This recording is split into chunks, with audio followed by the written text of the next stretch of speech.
সম্পর্কে আল্লাহ তাআলা বলেছেন, ইন্না হাযাল কুরআনা, নিঃসন্দেহে এই কোরআন, ইয়াহদি, পথ প্রদর্শন করে, পথ দেখায়, হেদায়েত দেয়, লিল্লাতি হিয়া আকওয়াম, এমন পথ, এরকমভাবে পথ নির্দেশ দেন, এমনভাবে পথ প্রদর্শন করেন যেটা অত্যন্ত সোজা, যেটা অত্যন্ত সহজ, এবং যেই পথকে অনুসরণ করলে জান্নাতে যাওয়া একদম সহজ, খুবই সহজে আমরা মাকসুদে মঞ্জিল পর্যন্ত পৌঁছতে পারবো। সকলে চিৎকার দিয়ে বলেন সুবহানাল্লাহ। আজকে পৃথিবীতে বিভিন্ন প্রান্তে মানুষ মাইর খাচ্ছে, বিশেষ করে মুসলমান পদদলিত হচ্ছে, লাঞ্ছিত হচ্ছে, অপমানিত হচ্ছে। এটার পেছনেই একটাই কারণ, সেই কারণটা হচ্ছে যে আমরা কোরআনকে ছেড়ে দিয়েছি। কথা বলে ঠিক নেবে ঠিক? কোরআন আমরা পড়তে পারি না।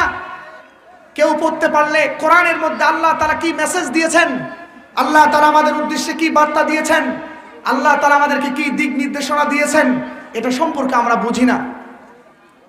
এটা যদি আমরা বুঝতাম, কোরআনকে যদি আঁকড়ায় ধরতাম, তাহলে পৃথিবীর যত তাগুতি শক্তি আছে, পৃথিবীর যত বাতিল শক্তি আছে, পৃথিবীর যত ভ্রান্ত মতবাদ আছে, পৃথিবীর যত মুসলমানদের বিরোধী শক্তি আছে, সমস্ত বিরোধী শক্তিরা কোরআন অনুযায়ী যদি আমরা আমল করতাম, সমস্ত বিরোধী শক্তিরা আমাদের কাছে মাথা নত করতে বাধ্য হতো। কথা বলেন ঠিক নেবে ঠিক?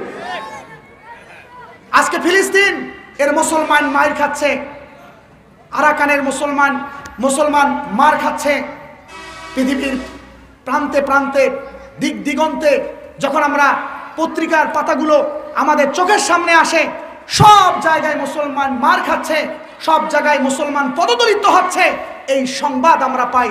এটার পেছনে একটাই কারণ, মুসলমান যদি আঁকড়ায় ধরে, কোরআনকে আঁকড়ায় ধরে, মুসলমান যদি কোরআনকে শক্তভাবে এরকমভাবে নিজের জীবনে ধারণ করে, তাহলে পৃথিবীর সমস্ত বাতিল শক্তি, ইহুদি খ্রিস্টানরা মুসলমানদের উপর আঘাত করবে তো দূরের কথা, মুসলমানদের দিকে চোখ তুলে তাকাবার সাহস পাবে না। কথা বলে ঠিক নেবে ঠিক?